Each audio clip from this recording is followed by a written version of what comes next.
Well, good afternoon and welcome to our August Focus Forum. My name is Alicia Ernest and I am the Executive Director with Focus Greater Syracuse, and we are so glad to have you here with us this afternoon.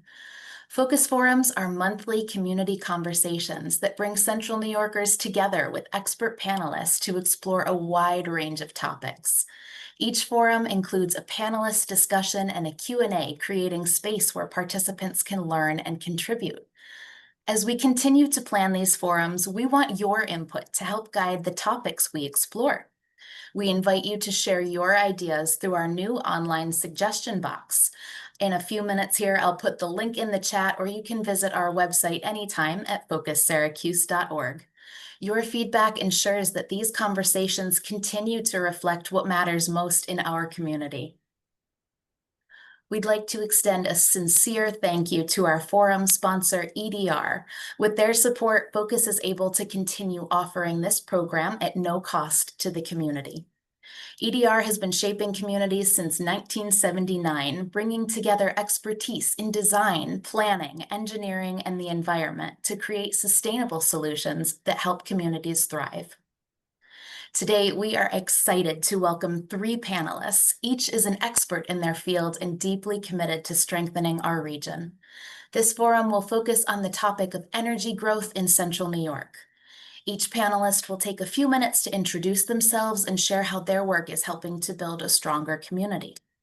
After our panelist presentations, our moderator, Brian Hope, will begin today's Q&A. This afternoon, our panelists are Cydney Johnson, Deputy County Executive for Physical Services with Onondaga County, Bart Franey, Vice President of Clean Energy Development with National Grid, and David Bottar, Executive Director with the CNY Regional Planning and Development Board. We're very fortunate to have each of you with us here today to share your perspectives. So to start us off, I will turn it over to Cydney. Thank you, Alicia, and good afternoon, everyone. Pleasure being here with my colleagues, David and Bart and Brian. Especially excited to be here and spend the afternoon. David and I work closely in several different components, so this is a wonderful opportunity. I was asked to talk a little bit about the economic growth, environmental responsibility, workforce components as you think about where Central New York is. So speaking for Onondaga County, we're really excited and supportive of the economic growth in Central New York right now. County Executive McMahon, with his guiding principles of his tenure as county executive, which are poverty, infrastructure, and economic development and growth, has really led the way in bringing economic opportunity to our region and supporting the development in many different ways. And I thought it might be helpful to think about a couple of these components of how that's happened here. Certainly industry expansion and growth. And I was going through a couple of them, and obviously the Micron project is an exciting one and an incredible growth and expansion for our region. I would also add to that TTM expanding in East Syracuse and Blue Force, Cryomec also expanding in the region. And the county and certainly our OSIDA team members have been very important in making investments in that economic growth for the county.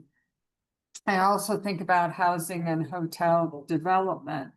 The county executive set up a hotel initiative, which was seeded with a sizable amount of funds to make grants available as people and developers started projects to address our housing and our hotel needs. And that's been great incentive for some of the announcements of hotels and housing development in our region. I would also add to that parks and tourism. Our Hopkins Road Recreation Park project, which is slowly getting started, and I think you'll see activity this fall. And obviously our aquarium project out on Inner Harbor, if you're driving along to 81, I think you'll see some exciting and significant construction of our structure there. And we're very excited about that because as we believe that adds to our economic growth and opportunities in our region. But if I may, I'm going to talk a little bit closer now about as it relates to our environment. In my portfolio of physical services here at the county, I have the Department of Water Environment Protection that reports into that portfolio. And that's a critical area, as you can imagine, of how we handle our water, not from the incoming, but certainly about our wastewater systems and how we work to protect and provide adequate service to all of our neighbors and to the county areas. So we're working very hard to upgrade and to expand our facilities to meet the needs and the demands of this economic growth and to support the growing workforce that will be in and are already in our region. We have a major project, as you can imagine, to the north of the county, which is our Oak Orchard Treatment Plant. This is the plant that will serve the Micron project, as well as the growth in terms of residential, our neighbors, and commercial and other industrial growth. This expansion is going to be very important as we think about how do we ensure that we can provide the adequate and complete wastewater systems as we think about that sector growing and aligning to the semiconductor industry as they start their construction and operation. And I think it's important to think about that this is, again, about municipal and industrial treatment facilities. Our Water Environment Protection Group is really looking to see how we replace aging infrastructure that we have in the region, how we bring in more efficient systems that can treat and dispose of waste from our facilities and make our environment better and safer. We're also working closely with our partners at New York State Department of Transportation with this wonderful and significant I-81 project.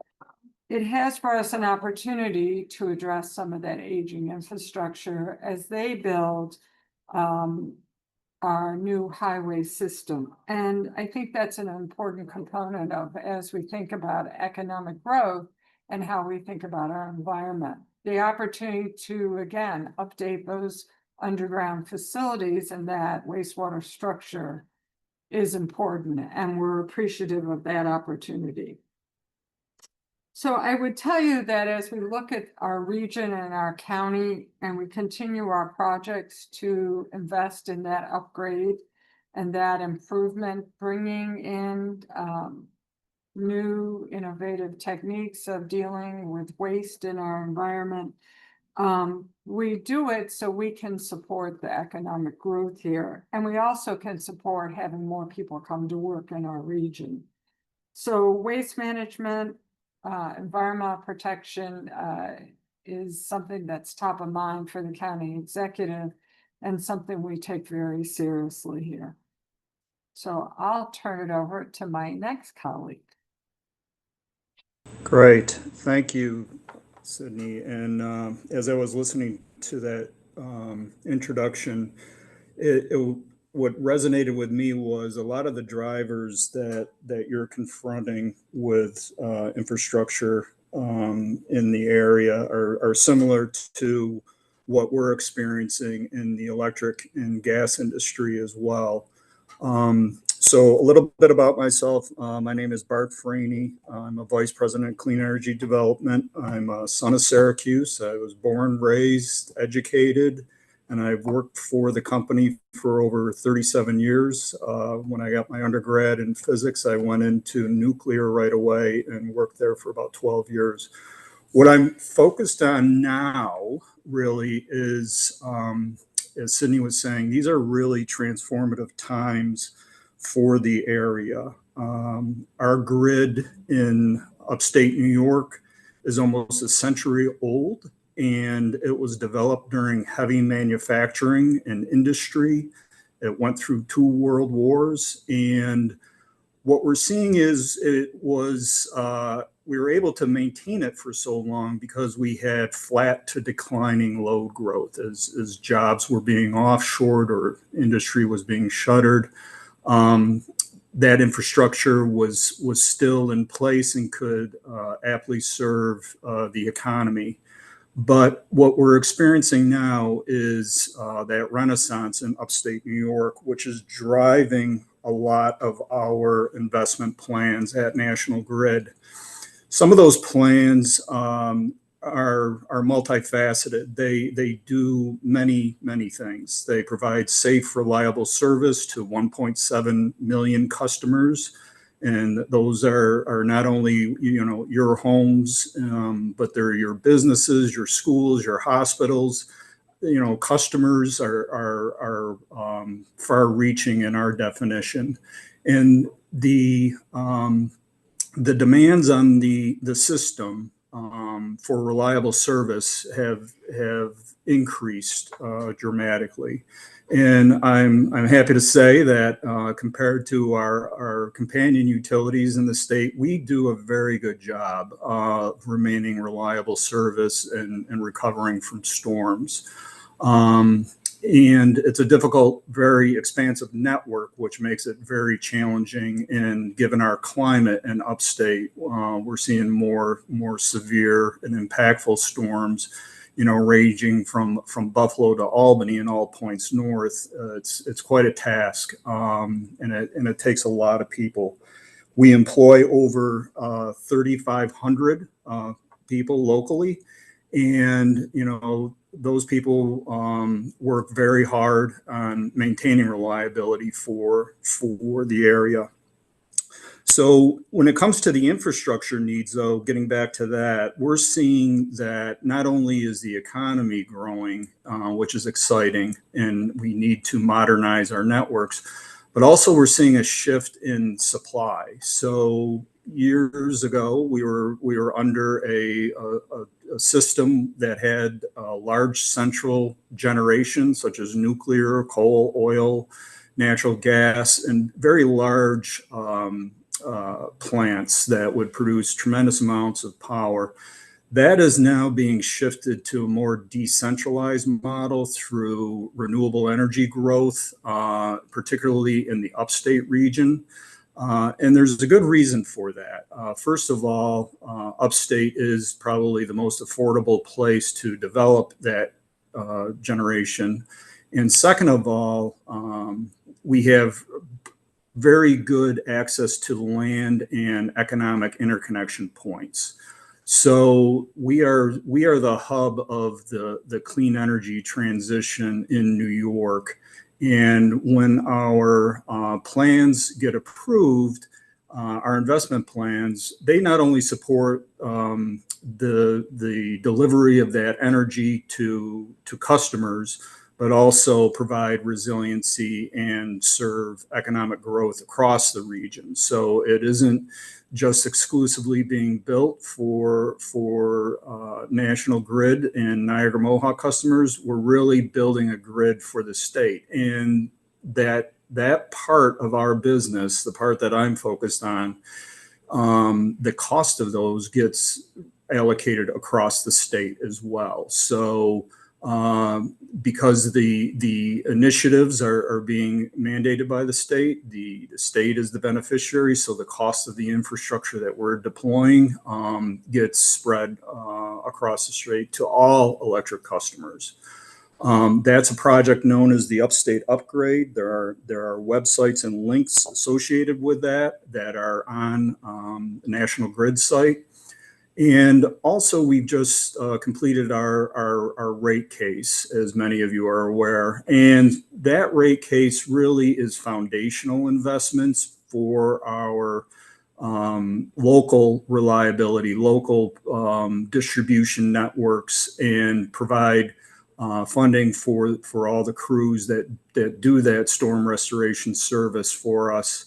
And so that piece of the business is really dedicated on maintaining safe, reliable service. And while we talk about our network being 100 years old, we're not trying to replace all that at once. There's over 6,000 miles of transmission that National Grid owns in upstate New York. So we're actually going through and prioritizing what I refer to as the worst of the worst. And so when we develop our infrastructure plans, we actually do a very robust assessment of the investments that are necessary for critical, reliable service or provide for economic growth activity in the area. So that rate case was supported by labor, the IBEW, large manufacturing and industry groups, as well as the Alliance for Green Economy and New York for Green Power and many others. And what we're looking at is my last point is, as folks know, infrastructure doesn't come overnight. So these plans that we're setting up for are really to make sure that they are fit for purpose, right size, cost effective, and we're developing them with an eye towards the future. So what does the load look like, 5-10 years from now? What is the flow patterns going to be, and what are the economic activity in the region that we're happy to support? So happy to take any other questions or follow up, but with that, I'll hand it over to David. Thank you, Bart. Appreciate the opportunity to join this panel this afternoon. Very exciting topic and certainly very timely. So I'm David Bottar, Executive Director of the Central New York Regional Planning Board based here in Syracuse. We are a public planning and development agency that serves 5 counties here in Central New York: Cayuga, Portland, Madison, Onondaga, and Oswego counties. We work with a network of public and private nonprofit planning and development organizations across the region to try to facilitate the growth of our communities going forward. It's certainly a very, very exciting time here in Central New York.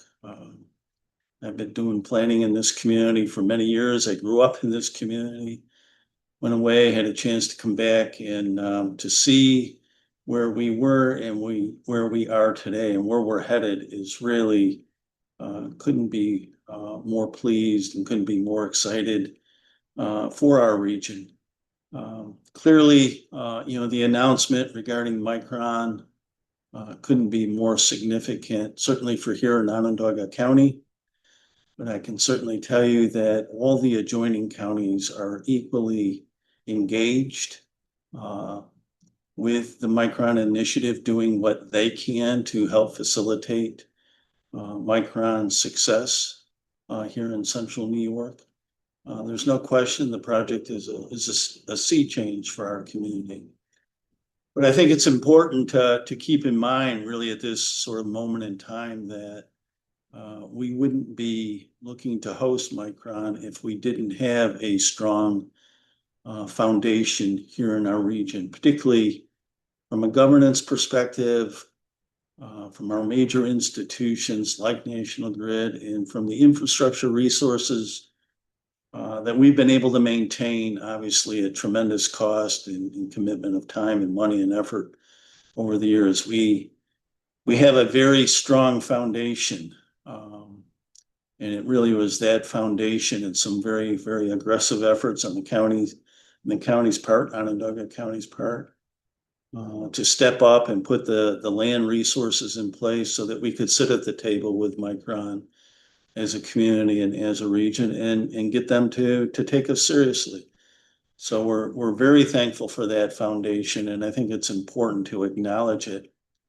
Going forward, certainly in part because of Micron, but also growth across many industries that we have here in Central New York, and probably National Grid is probably in the best position to monitor that. But tremendous opportunities going forward, and we're going to need to make major investments in our infrastructure. And I think it's interesting to note right now that the county has stepped up, National Grid has stepped up, the state of New York has stepped up in major ways to improve our infrastructure so that we can fully realize the benefit of the growth that's coming our way. You know, the $2 billion investment in Interstate I-81 is obviously very significant.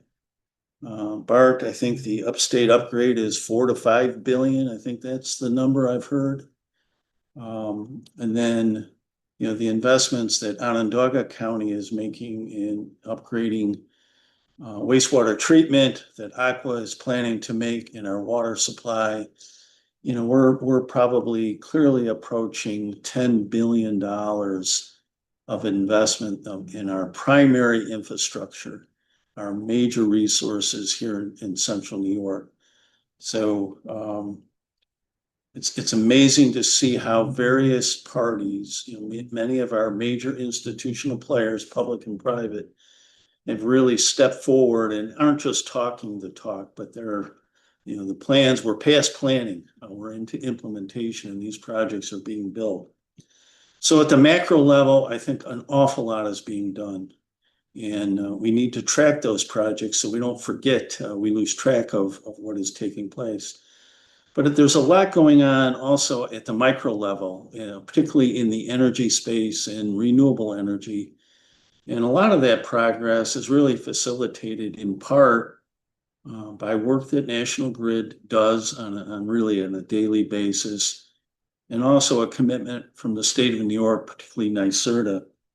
And we've been involved in some of those initiatives here in our office trying to facilitate them. And I just wanted to highlight a few this afternoon. On the solar side, community solar, we now have approximately 77 small community solar projects that have been built and are in operation in the 5-county region. These are projects that, you know, have the generating capacity of, you know, 2.5 to 5 megawatts of power. We've had some large scale utility projects that have been completed in recent years, both wind and solar. And there are a number of projects, particularly in the solar field, utility scale. These are projects that are 18 megawatts or more that are in the planning stages. There's approximately 9 projects. So we've already seen a little over 800 megawatts of renewable solar. A chunk of that is wind with the Maple Ridge wind farm up in the Tug Hill. But there's a number of smaller wind projects, and as I said earlier, a number of community solar. So that's 819 megawatts, which I think I have it right, Bart. That's a good sized nuclear power plant. And then there's another 677 megawatts that are really under planning in the queue here in Central New York that will be built over the coming years. And again, these projects all have to tie into the grid that is maintained by National Grid.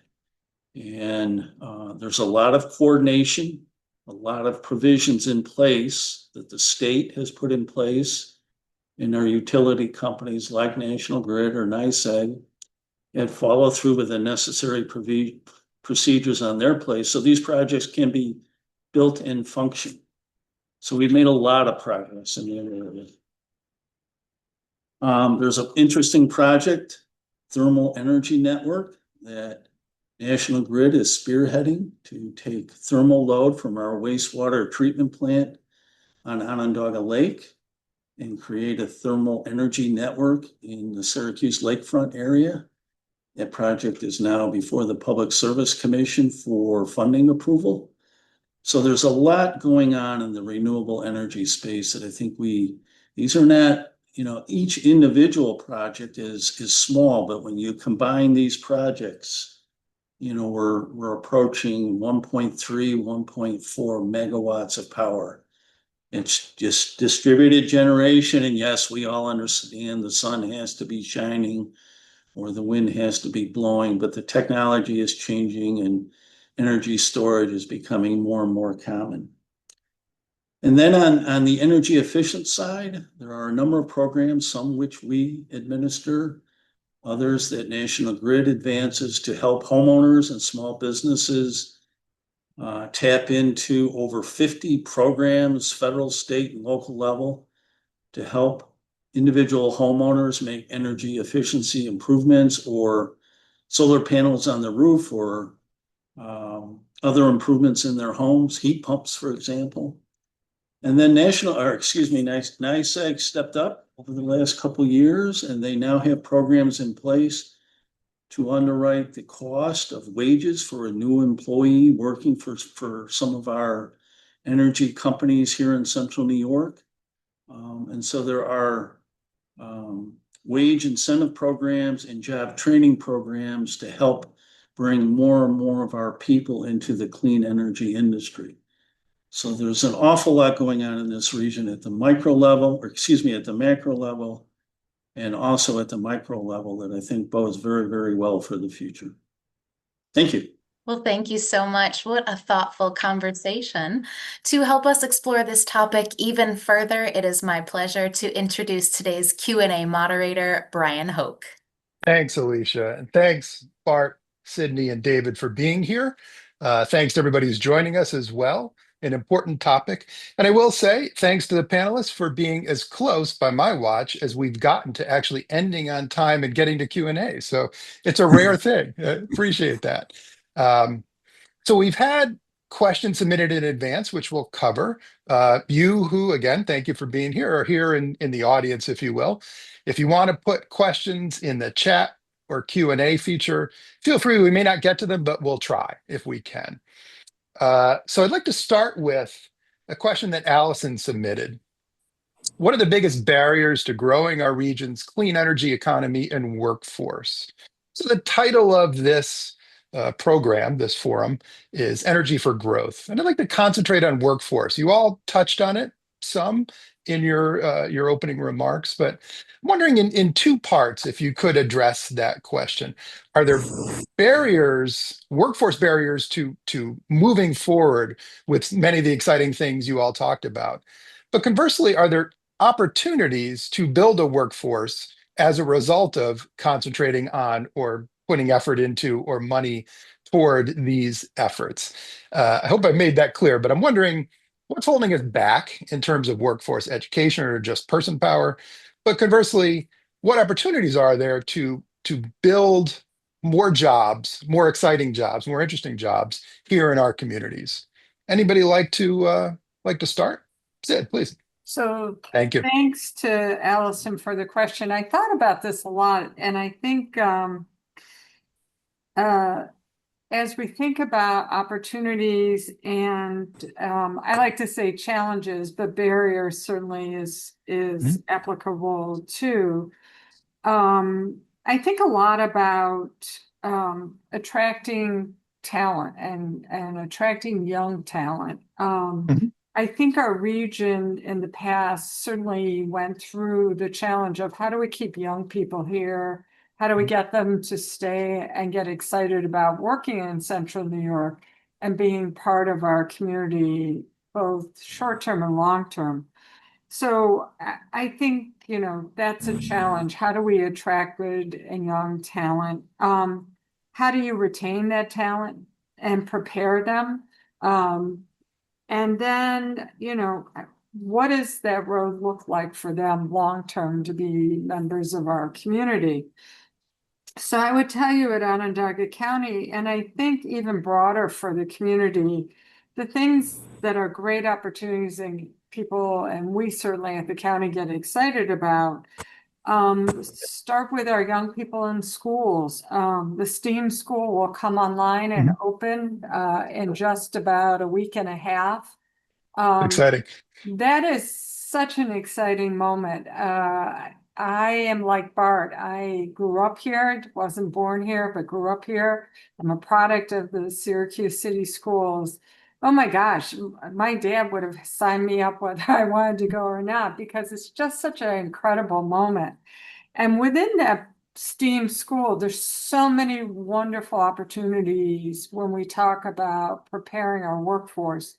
There's an entrepreneurship track, so young people can think about how to start businesses and businesses that will contribute to this economic growth and to our energy sector.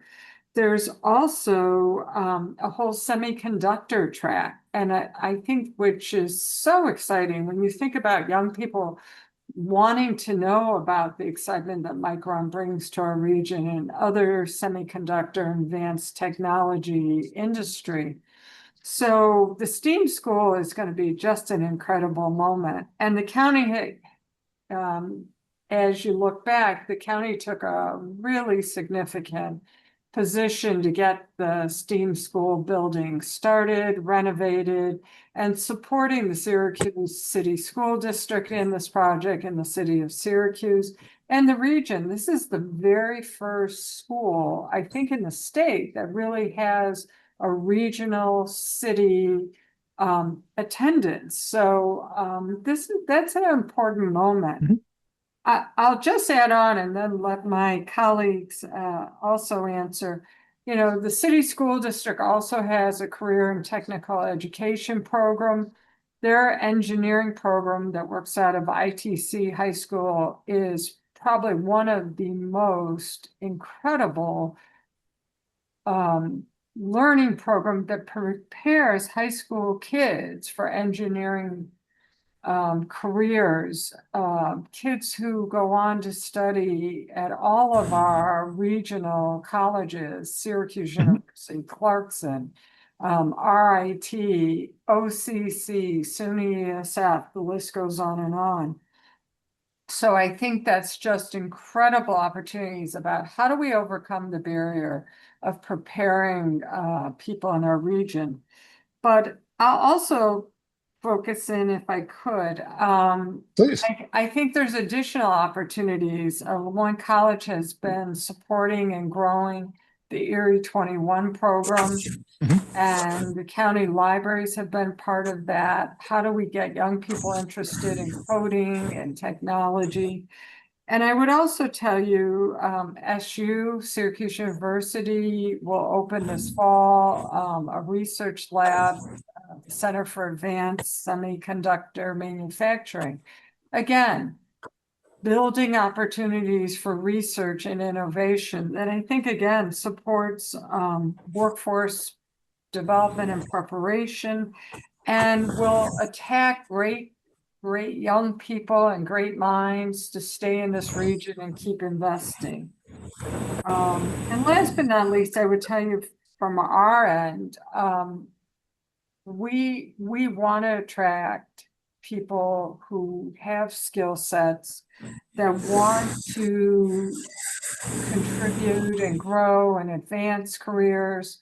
In our wastewater area and the WEP area, we're eager to see young people come in, engineering backgrounds, IT backgrounds, management backgrounds, who really can come in and align their interests and their skill sets into how do we protect the environment, how do we provide this service, and keep improving and upgrading our infrastructure. So I think it's exciting times, but I think we have the tools to do a better job of attracting and preparing the workforce.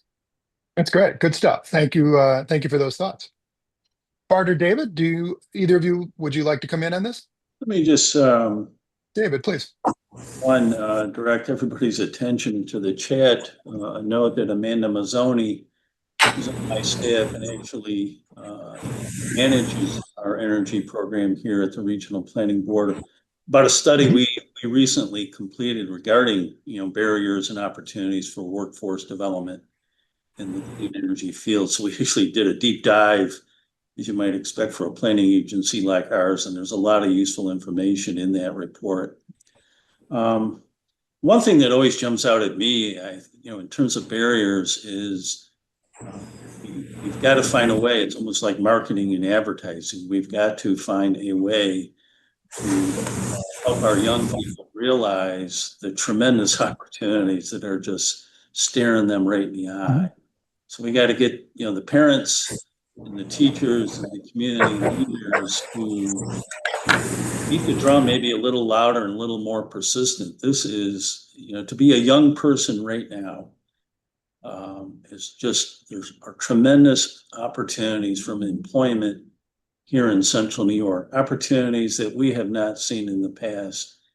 And certainly Bart can probably speak to this much better than I can, but in the utility world, a lot of the workforce in the utility world, whether it's National Grid or it's Verizon or some of the smaller companies, we're all getting older.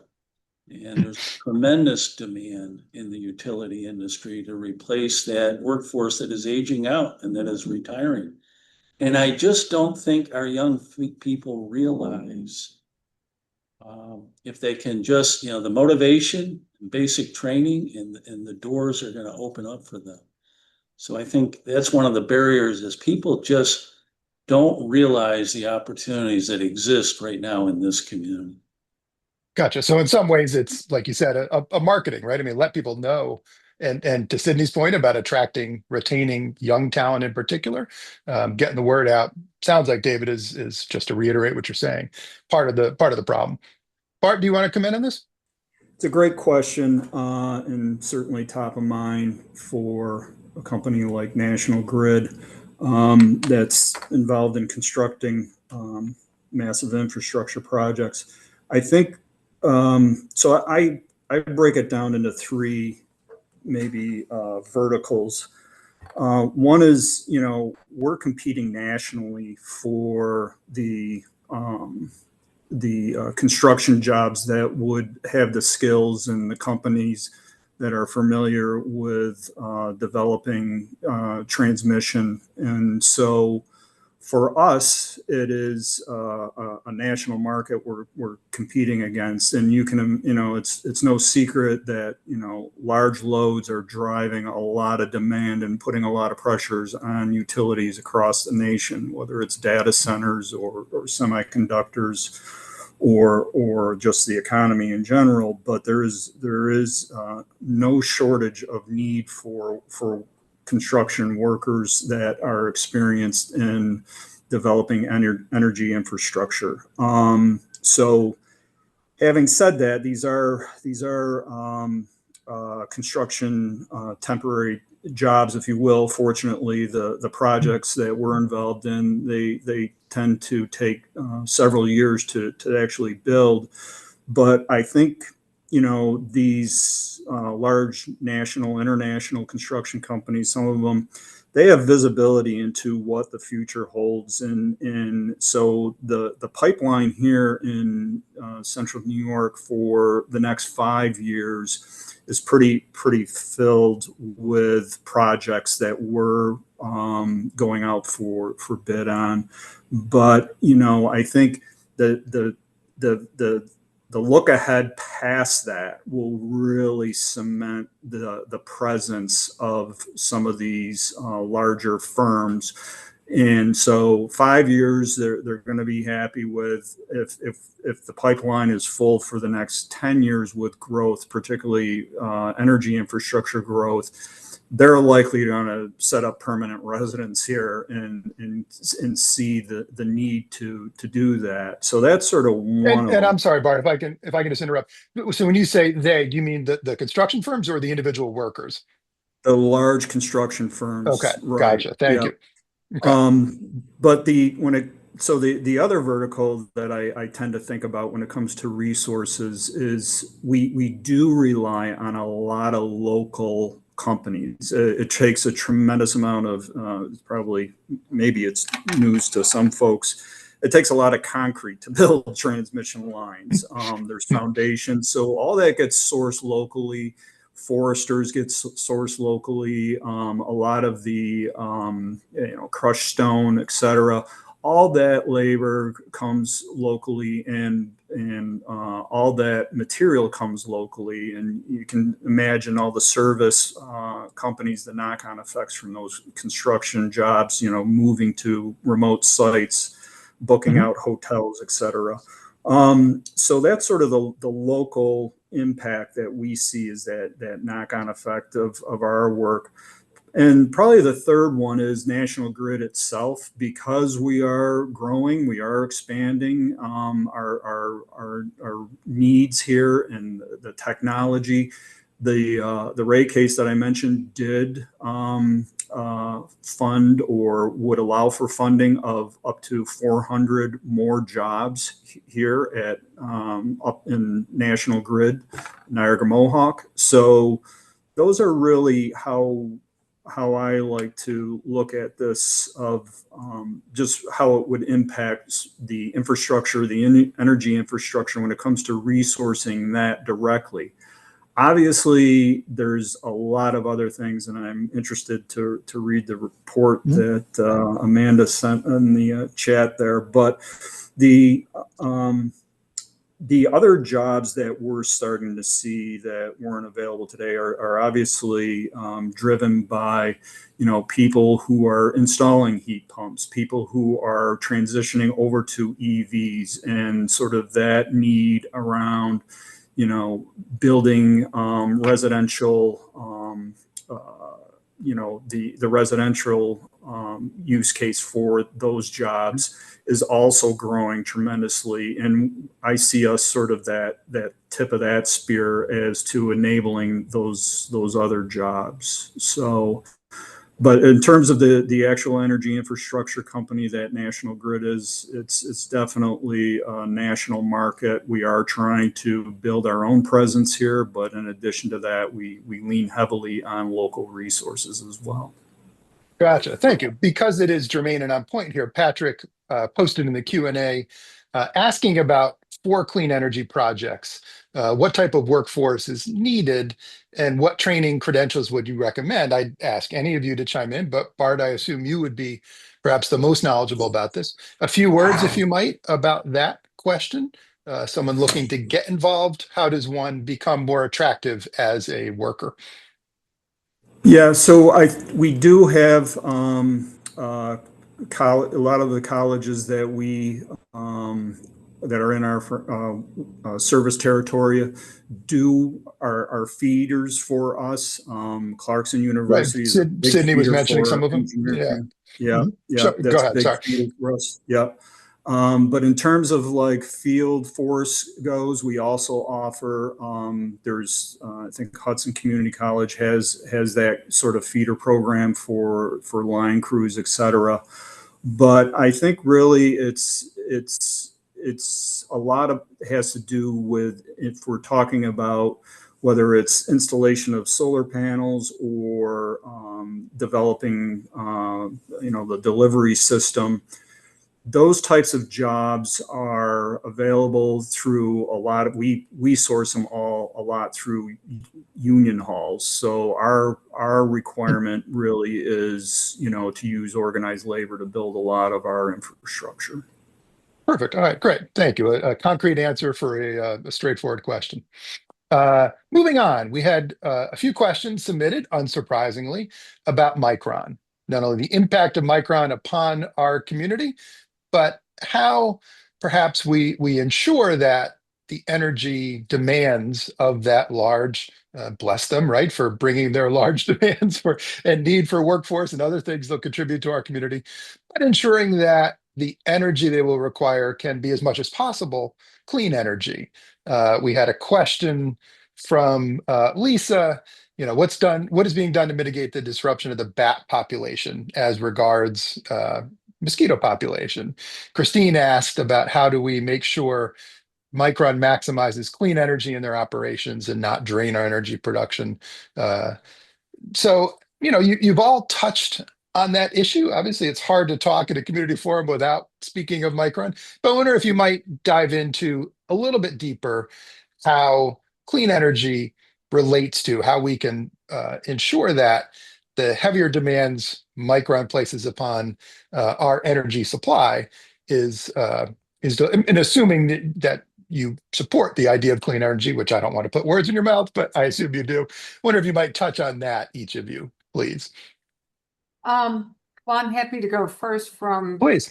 from our wastewater area, and certainly Onondaga County Water Authority is very involved here in terms of the water coming into the plant. But I will tell you that Micron has an incredibly robust team that we work with and are just tremendous partners, talking about how do we minimize the impact as we think about their production and their needs and the environment around this industry. And I think probably one of the best things we do as part of that partnership is really work together and share how do we minimize this impact.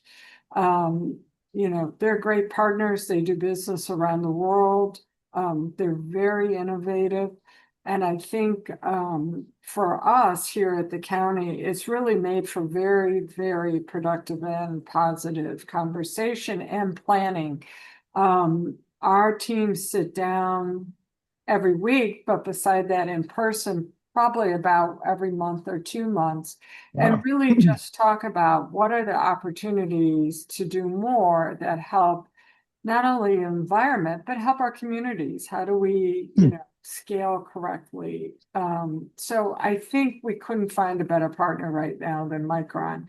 And I think what's also important is they bring their learning to this project. They do business now in Virginia, they do business in Boise, where they're also building fabs, but they also have facilities around the world. And I think that's the great thing. They bring that innovation and that learning to us.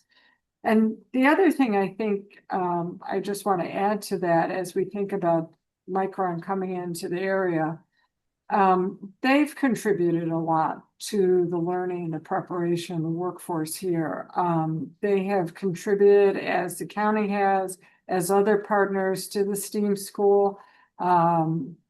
They've contributed to OCC, our community college, for a clean room so people can learn and prepare. So, you know, I think they have become very quick contributing partners in our community, but I would also say they're caring partners. They want to come in and they want to be good citizens as we think about our environment. So I think that's an important part of that conversation. That's great. Thank you, Cydney. I mean, as a civilian, I'm not privy to those conversations. Have those discussions been going on? It sounds like it's very formalized and regular. Has it been going on for a while already? Well, so I'm a new addition at the county. I've been here about 8 or 9 months, but did work with the Micron team up at Syracuse University, where I used to be, where I called home. And I think since the formal announcement back in fall of 22, they have been working very hard, looking down Wow. the road and getting their project ready and knowing the things that had to be studied and prepared. So yeah, I think they've been very responsible partners. Gotcha. Thank you. Bart or David? David, looks like you were ready to jump in. Like, do you have any thoughts on Micron? Yeah, I mean, a couple of things. I think it's important that, Please. you know, as a community and region, we step for a second and recognize that a company like Micron, international company, very successful, they wouldn't be planning a $20 billion investment in Central New York, hopefully to grow to a $100 billion investment, unless one, they thought we as a community and they as a company could meet not only the energy needs of their facility, but obviously they have to attract and retain a very large workforce. And one of the questions for anybody that we're, you know, hope to keep in Central New York or attract to Central New York, certainly the schools and all of those things, but, you know, the cost of energy. So Micron is aware of the concern we have. I think as a community, there's going to be tremendous demand for energy. it will put pressure on our grid, the physical infrastructure, and it will put pressure on prices, but they have to meet the needs of both their plant and their employees. So they're certainly very sensitive. The other thing I would point out, and I know very early on in the community effort to attract Micron, if you get on their website, they have a very, very strong and measurable commitment to sustainability. And they remain committed to that. So, I would encourage everyone to spend some time on their website, find your way to their section on their sustainability commitments. But those aren't just, general commitments that companies often make. They have measurements and metrics in place that they track literally daily, weekly, monthly, quarterly reports. They're very strongly committed to those principles and are taking real action. And I think that bodes well for our region. Good. Well, thank you for sharing that. Bart, we don't have much time left, but a few thoughts from you, sir, if you would, on Micron. Yeah, probably just two real quick ones. Like David said, I think they gravitated to Central New York because of the energy landscape. It is predominantly clean. We are surplus relative to our load, depending on how you draw the circle. But if you'd say the power system that's up here relative to the urban areas that we have, and that we are surplus. And with 3 nuclear plants in the area, and obviously Niagara and a lot of hydro, along the river systems and in the Adirondacks, et cetera, and a lot of growth potential for renewables. I think that's what drew them here, as well as a strong interconnection point right in Central New York, where you get a lot of not only cross-state, interstate highways, but there's cross-state, interstate transmission. So I think that drove them here as far as, that decision point. But also, I think, like we're seeing nationally, again, a lot of the data centers and a lot of these chip fabs are in fact doing some self-supply. So they will conceivably go out and contract with renewable plant developers, or contract with state agencies for clean power if and when they get to that point of growth where they need to expand and become more sustainable. Great. Well, thank you. Well, Bart, Cydney, David, I'm sure I'm not alone in saying I enjoyed hearing your thoughts. Thanks so much for being here, and I'll turn it back to Alicia. Well, thank you so much, Brian, and thank you to everyone who joined us this afternoon, and a special thanks to our panelists for sharing their time, insights, and passions. Focus is a small nonprofit, and we are in a very exciting season of growth. Focus thrives through community support, and gifts of $10 truly help us to grow. I will ask you to humbly consider making a $10 donation today to help us grow as an organization by using the link in the chat, or by visiting our website at any time at focussyracuse.org. A recording of today's session will be available on our website, so feel free to revisit the discussion and share it with others. Once again, thank you so much to today's sponsor, EDR, for their generous support. And thank you again to everyone for joining us today. We hope to see you at our September Focus Forum.